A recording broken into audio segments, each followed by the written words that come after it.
সদস্যসকল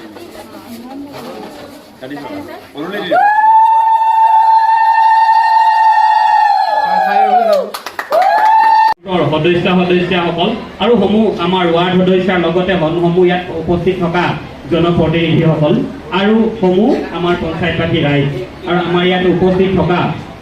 আমাৰ শিৱসাগৰ জিলা পৰিষদৰ মুখ্য কাৰ্যবাহী বিষয়া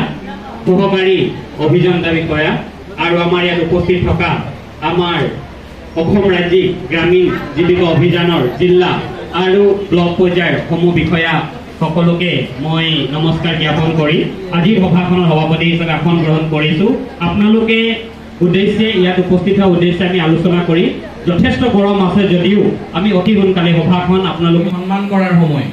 সেইকাৰণে আমি আহ্বান জনাইছোঁ আমাৰ জিলা পৰিষদৰ সন্মানীয় মুখ্য কাৰ্যবাহী বিষয়া মহোদয়ে নিজে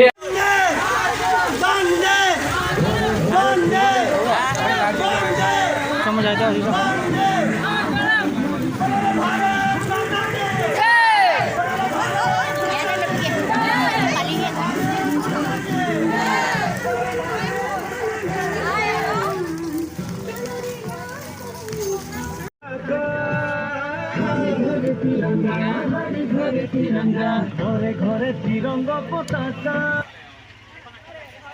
খিলাইছে না সঙ্গটা ঠিক আছে বন্দে বন্দে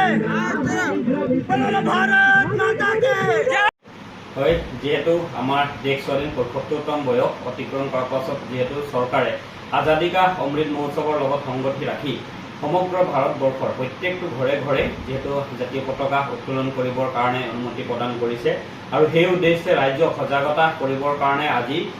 সমগ্ৰ অসমৰ লগতে আমাৰ লেঙিবৰ গাঁও পঞ্চায়ততো এখন সজাগতা সভা আয়োজন কৰা হয় আৰু এই সভাত আমাৰ মুখ্য অতিথি হিচাপে আজি অশ্বিনী কুমাৰ দলে শিৱসাগৰ জিলা পৰিষদৰ মুখ্য কাৰ্যবাহী বিষয়া তেখেতে উপস্থিত থাকে